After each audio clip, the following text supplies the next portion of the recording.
He was not a spy, not a cop, not a hero. He was a baggage handler on the night shift. 43 years old, divorced, 2 bad discs in his back, 1 son he saw every second Sunday, and a uniform that always smelled like jet fuel, sweat, and wet rubber. If you flew through that big European airport in the late 1980s, there's a good chance your suitcase passed through his hands. You just never knew his name. The airport at night is not the place you see in brochures. No smiling families, no duty-free glamour, no one taking photos. Down in the baggage levels, there is only fluorescent light, concrete, and the endless rattle of belts and rollers. Conveyor belts snake in every direction, dragging suitcases through metal tunnels. Steel chutes spit luggage into cages. Forklifts hiss past, carrying pallets of bags that someone will scream about tomorrow. Here, everything that passengers panic over gets one word stamped on it: unclaimed, lost, forgotten, misrouted. In the system, each piece of luggage is a code. Down here, they are just objects: broken plastic shells with taped handles, expensive aluminum cases covered in hotel stickers, ugly brown monsters wrapped in 3 layers of duct tape by people who didn't trust anyone. After 11 years on the job, he thought he'd seen every kind of suitcase story. Until one particular suitcase started coming back. The first time, it didn't look like anything. Medium-sized, dark blue, scuffed on one corner, 2 leather straps, a generic bag on a crowded belt. He grabbed it, scanned the tag. Flight from a neutral European capital. Standard route. Standard airline. Passenger name, ordinary, forgettable. He sent it up to the carousel and moved on. 3 hours later, when the carousel stopped and the last angry passenger went home, the belt coughed the same suitcase back down into his world. Unclaimed. He slapped an undelivered sticker on the handle and rolled it into the wire cage they used as a graveyard for unwanted luggage. By the book, bags waited there for 5 days. If no report matched them, they went to storage, auction, or the incinerator. He locked the cage, he forgot the suitcase. For 3 days. The second time, he noticed. Same flight, same airline, same dark blue suitcase. Not just similar, the same. Same scuff on the corner, same slightly crooked leather strap. Same faint scratch near the handle. Only the tag was different. New date, new passenger name, same route. He watched it travel past on the belt, up toward the passenger hall. 3 hours later it returned. Unclaimed. His colleague nudged him. Somebody really doesn't want their stuff, the guy joked, rolling it back into the cage. He forced a laugh. The joke slid off him like water. Something cold and small settled under his ribs. The third time, he started counting. Same flight code, same origin, same dark blue suitcase. Third name on the tag, third date. New passenger on paper. Same bag in his hands. He peeled back the airline barcode sticker just enough to see the metal tag fixed to the handle underneath. Not everyone noticed those. He did, 3 capital letters, 3 digits. Scratched in by hand, permanent. Not the airline code, not the airport code, something else, something internal. He'd seen metal tags like that before, for crew bags, repair loops, internal routing. Tags that told the system where a thing should always come back. This one always came back to exactly one place. His unclaimed cage. The blind corner of an enormous airport. On paper, it was bad luck. In reality, it was a perfect pattern. He rolled the suitcase into the cage, locked it, signed the form. That night he went home, washed his hands twice, and dreamt about suitcases riding on belts in circles that never ended. By the 5th time, it stopped feeling like coincidence. It felt like a route. Curiosity can get you killed. He didn't think in those words yet. He just knew that in a place like this, asking questions was the quickest way to be told you were no longer needed. Ground staff got yelled at for misloads. They got docked pay for broken shells. They got investigated for touching anything that had the word security anywhere near it. So for a while, he did nothing. He watched. Same flight, same path, different name, same bag. Always checked in at the other airport, always owned by someone new, never claimed. Always dying here, quietly, on his floor. After the 6th time, doing nothing felt more dangerous than doing something. The night he finally opened it, everything else was already going wrong. 2 incoming flights late. A crate jammed in the belt. A drunk businessman who somehow followed a baggage cart through a staff door and had to be escorted out shouting about his rights. By the time the neutral capital flight arrived, his back hurt and his patience was gone. He stood at the sorting belt, watched the stream of bags come down. Then he saw it. Dark blue, scuffed corner, crooked strap. His body reacted before his brain had time to invent excuses. He stepped forward, lifted it off the belt, and pushed it onto a side roller away from the main flow. "Where's that going?" his supervisor called. "Misload," he lied, voice flat from practice. "Wrong carousel, I'll fix it." Nobody checked. Nobody cared. Night shift cared only about weight, time, and the last train home. He waited until the noise around him peaked, engines shouting, a forklift beeping as it reversed. Then he crouched by the suitcase. The lock was insultingly simple. A metal latch with a hole for a padlock. No padlock. His hand hovered over it. Company rules, security procedures. All the things printed in folders he never read fully. He thought of something else instead. 6 flights. 6 fake owners. 6 times the same bag had come here, to the only place in the whole airport nobody cared about. He flicked the latch up. The click felt louder than a jet engine. Nobody turned. He lifted the 2 leather straps and pushed the lid open. He expected chaos. Clothes bursting out. Shoes, tangled shirts. The normal mess of a human life on the move. Instead, he saw something that did not belong to any tourist on Earth. Inside, the suitcase was packed like a safe. Brown paper parcels filled the space, edge to edge in perfect rows. Each parcel was rectangular, about the size of a thick book. Each was wrapped tight, sealed with tape, stamped with a small black number in one corner. No socks, no toothbrush, no noise, just neat, heavy bricks. He picked one up. It was denser than it looked, like it didn't want to be moved. The paper under his fingers felt expensive, slightly waxy, not grocery paper, not something you bought cheap. He found a tiny rip along one edge, a bad fold under the tape. Just enough. He pressed with his thumb. The paper gave way with a soft tear.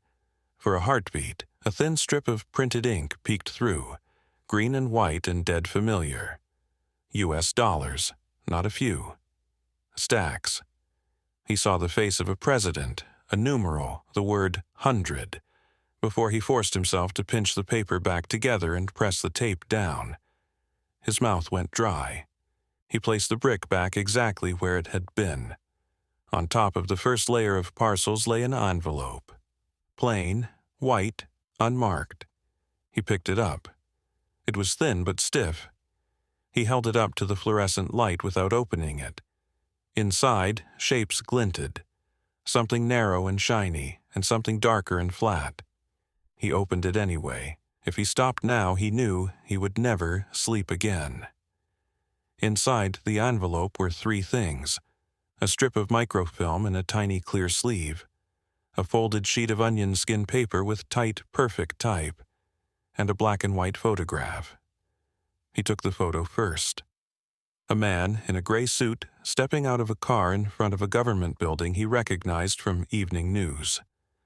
Neutral country, foreign ministry. The man's face was turned slightly toward the camera, mid-movement, like someone had snapped the picture from across the street. On the back, In sharp handwriting were two things: a name and a number. The name meant nothing to him.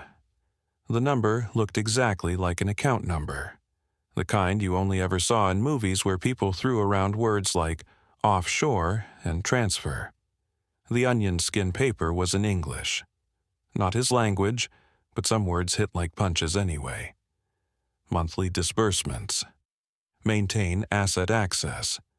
Intelligence product delivery schedule. Terminate channel if compromised. He didn't understand the whole thing. He didn't need to. It was enough to know this was not about some smuggler cheating customs for a few thousand in cash. It was structured. It was regular. It was Cold War business. He turned the microfilm strip between his fingers. Tiny frames glittered in the light. Blueprints, documents, lists. Whatever it was now sitting naked in his palm, in the most forgotten corner of an airport built for people who never wanted to know words like asset access in the first place. He felt suddenly very, very visible. "Hey!" The shout hit him like a dropped crate. He snapped his head up, almost dropping the envelope back into the suitcase.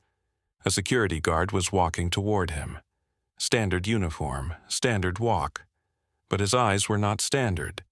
They went straight to the open suitcase, to the brown parcels, to the white glint of the envelope in the handler's hand. "What are you doing with that bag?" the guard asked. The tone was wrong. Too sharp, too fast, not bored, not routine. Like he already knew the answer and was checking if the handler would lie. The handler's brain flooded with options, none of them good. Tell the truth and hand everything over. Lie and close the case. Bluff and hope the man was just jumpy. One wrong sentence and he wouldn't just lose his job. In an airport plugged into intelligence services on both sides of the Iron Curtain, men who stuck their fingers into the wrong machine didn't always get a chance to complain to HR. He forced his voice out, steady. "Tag looked wrong," he said. "Thought it was misrouted. I was checking before sending it to storage." The guard's gaze flicked from his face to the metal tag on the handle, to the stack of perfect parcels, to the edge of the torn paper he had pressed back down. For a heartbeat, the guard's jaw tightened. He knew. Not everything, but enough. The radio on his shoulder crackled. A clipped voice came through, distorted but clear enough. "Control to Charlie 3, report. Did the item arrive?" The guard didn't answer immediately. He kept looking at the handler, weighing him like a second suitcase. Then he lifted the radio. "Charlie 3 here," he said. "Yeah, it's here." A pause. "And?" the voice asked. Charlie 3's eyes didn't leave the handler's. "And someone's looking at it," he said. The line went silent for half a second. Then the voice came back. Every word suddenly very precise. "Bring the bag," it said, "and bring him." The radio clicked off. The guard took one more step forward. "Close it," he told the handler. "Now." The handler's hands moved on their own. Envelope back on the bricks. Lid down. Latch snapped shut. He felt the weight of the suitcase in his grip. Heavier now that he knew what it really was. Not luggage, a pipeline, cash in one direction, secrets in the other. Riding happily through customs, check-in desks, and x-ray machines under the most harmless label in the world. Unclaimed baggage. "Come on," the guard said, voice flat. "They want to talk to you." And for the first time in his life, the baggage handler understood something people on TV never really explained. Sometimes the front line of a war isn't a trench or a border. Sometimes it's a concrete hall under an airport, a cheap suitcase, and a man who saw something he was never supposed to see. They didn't take him to an office. They took him below the offices, past the staff lockers, past the break room with the dead potted plant, down a short corridor he'd never noticed in 11 years of night shifts. The guard swiped his badge at an unmarked gray door. No sign, no logo, just a key reader and a peephole. The door buzzed, opened. The guard nodded at the suitcase. "Put it on the table," he said, "then sit." The room was small but not like a police cell. No bars, no bright lamp in his eyes. Just a metal table, 3 chairs, a wall clock, and a camera in the corner with its little red light on. He put the suitcase on the table. His hands felt empty without it, as if he'd just put his own spine down. The guard closed the door and stayed by it, arms folded. They made him wait. 5 minutes. Maybe 10. Time stretched in that room. The only sound was the clock ticking and the faint, distant rumble of baggage belts moving on the other side of the concrete. He thought of all the times he'd watched passengers pacing at lost baggage counters, furious about shirts and souvenirs. None of them knew that, somewhere under their feet, there was a room where a man could sit across from his own worst mistake and not even know what it was yet. The door opened. 2 people came in. Not uniform, plain clothes. He could have passed them in the supermarket and never looked twice. That, more than guns or badges, scared him. The man put a slim folder on the table. The woman put a small black recorder next to it and pressed a button. "State your name and position," she said. He did. "And your function tonight?" "The same as every night," he said. "Baggage handling, incoming and transfer for Sector C." The man opened the folder. Inside were photos. He recognized them instantly. The dark blue suitcase, the metal tag, the scuffed corner, same bag, different dates. Printed below each photo was a little line of text. Flight number, date, time, origin. 6 photos in a row. He stared at them. Someone else had noticed before him. "We'll make this simple," the man said. "Tell us exactly what you did with this bag tonight. From the moment you saw it on the belt."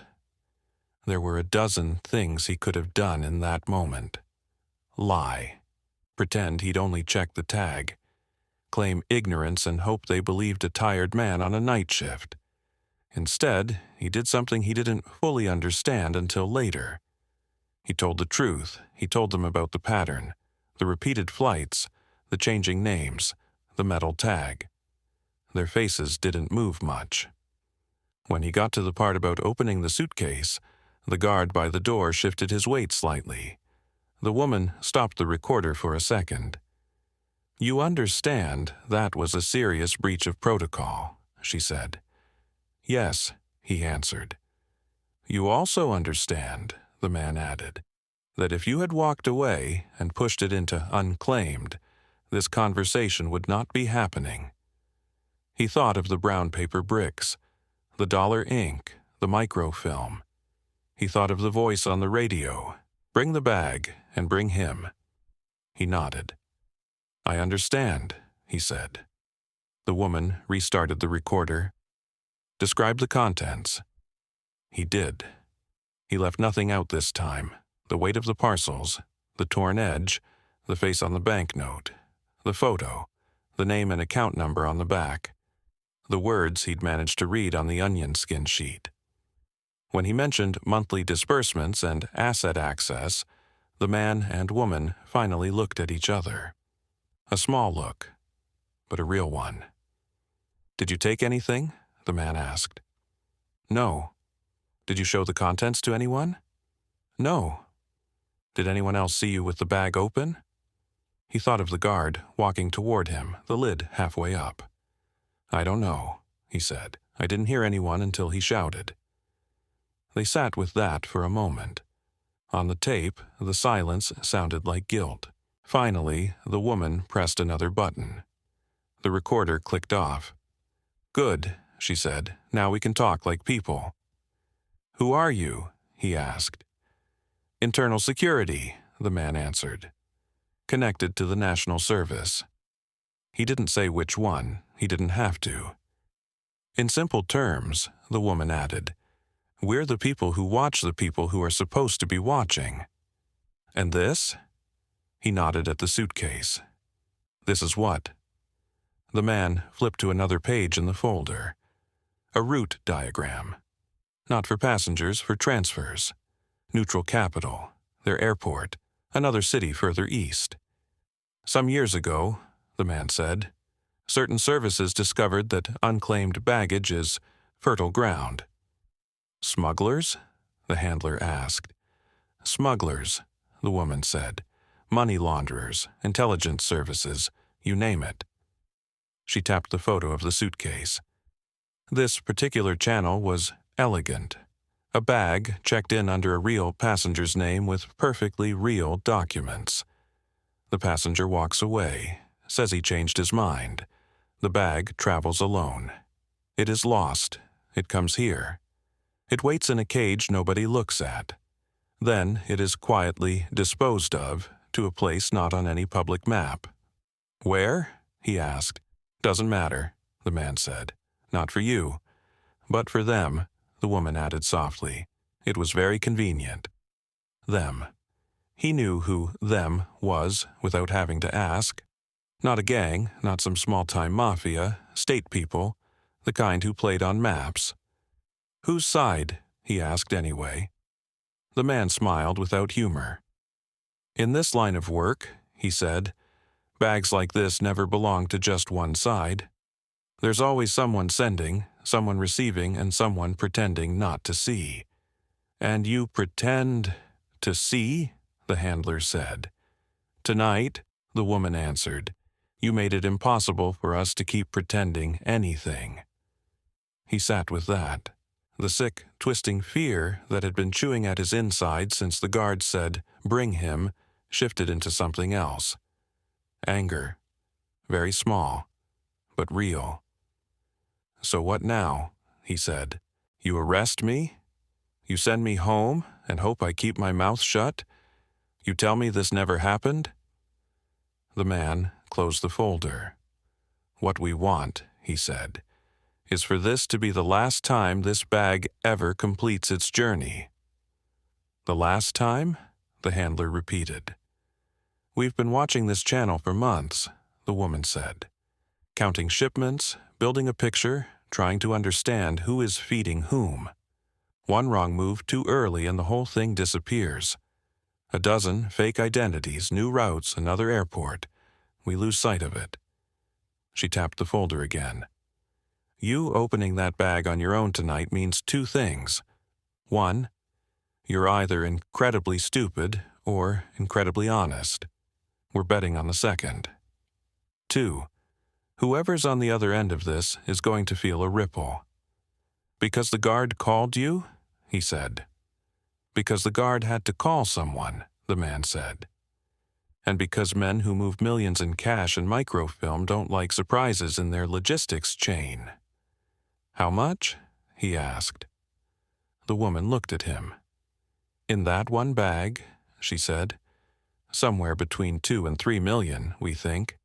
In street value, more in intelligence value. He swallowed. He'd been tossing that weight around like it was someone's dirty laundry. Why not just grab it the first time? He asked. Because one suitcase doesn't tell us anything, the man said. 10 tell us that someone is paying someone regularly. That's a relationship. That's leverage. He rubbed his face with both hands. So you let it run, he said. You let them pay and pay and pay through my cage. We used your cage, the woman corrected gently. Big difference. It didn't feel all that big from where he was sitting. What do you want from me? He asked. We want you to go back to work, the man said. Exactly as if nothing happened. That's it? For now. What about the bag? The man stood and shrugged slightly. We log it. We mark it. We let it complete its journey. The handler stared at him. You're going to send it on? After all that? Yes. With what's inside? For tonight, yes. Are you insane? The woman shook her head. We're patient, she said. You opening that bag will travel along the chain, very quietly. Someone will ask why the timestamp was off, why it sat too long on the belt, why the guard made a call. Somewhere, a handler on the other side will get nervous.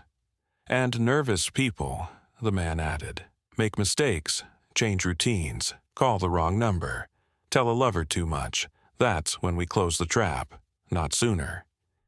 He realized, with a strange, cold clarity, that the suitcase on the table was not just a crime scene. It was bait.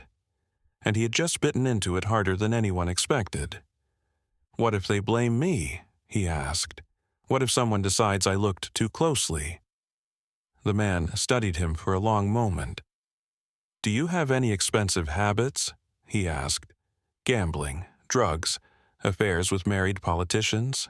The handler blinked. What? No. Good, the man said.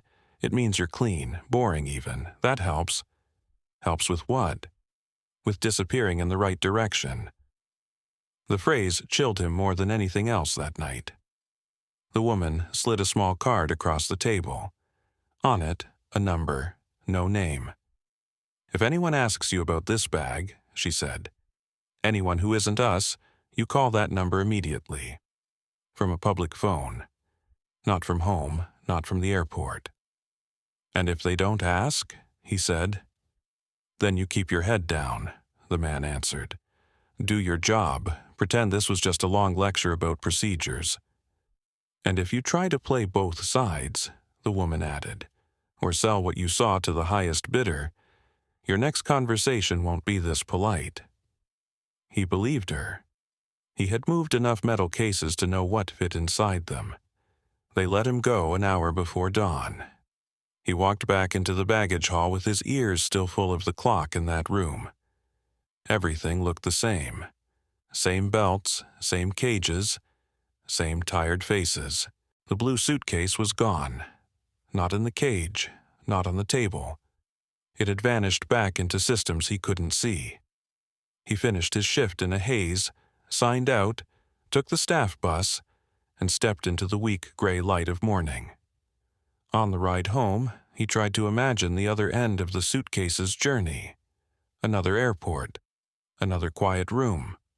Somebody else opening it without fear because they believed the route was clean. He wondered if they would see any difference in this shipment. If the mere fact that he had seen it would send a tremor through hands that had never touched a bag in their lives. Nothing happened for 2 weeks. No strange phone calls. No men in suits at his door. The neutral capital flight kept coming. Bags kept flowing. He watched every dark blue suitcase like a hunter watching shadows. None of them were that one. Part of him started to believe the security people had swallowed the thing whole and moved on. Then, on a Monday afternoon, his day off, the news broke. Not as a screaming headline. Not on his country's TV.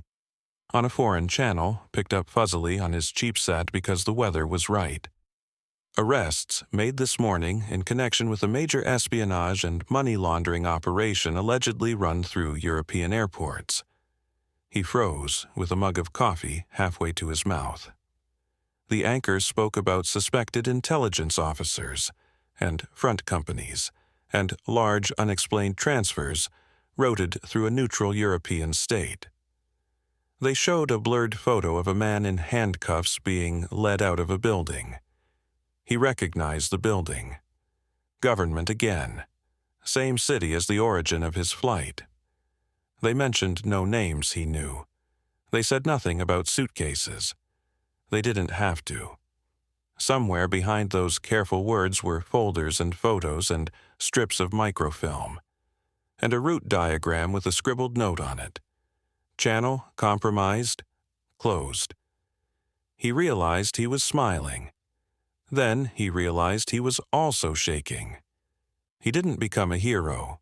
There were no medals, no envelopes of cash, no grateful speeches. He went back to work. He lifted suitcases. He hurt his back. He paid child support on time. Once, months later, He saw the plainclothes woman from the room buying coffee from a vending machine in the staff corridor. She didn't greet him. Their eyes met for less than a second. That was enough. In that fraction of a second, he understood something that no news bulletin had said out loud. The pipeline he had touched, accidentally, clumsily, with jet fuel-stained hands, had been moving for years. Money, secrets, favors, quietly feeding a war everyone preferred to keep theoretical on TV. And then a bored, sore, underpaid baggage handler had opened the lid and forced the war to adjust itself. Even if nobody ever wrote his name in any report, the route was gone. The channel broken.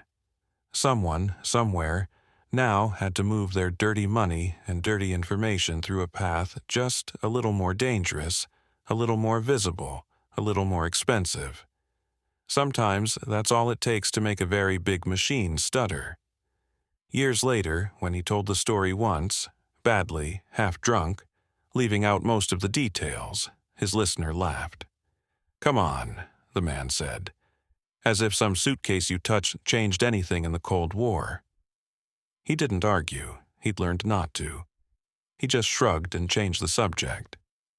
But in the back of his mind, that cold little pebble that had lived under his ribs the night he first saw the blue suitcase had finally dissolved.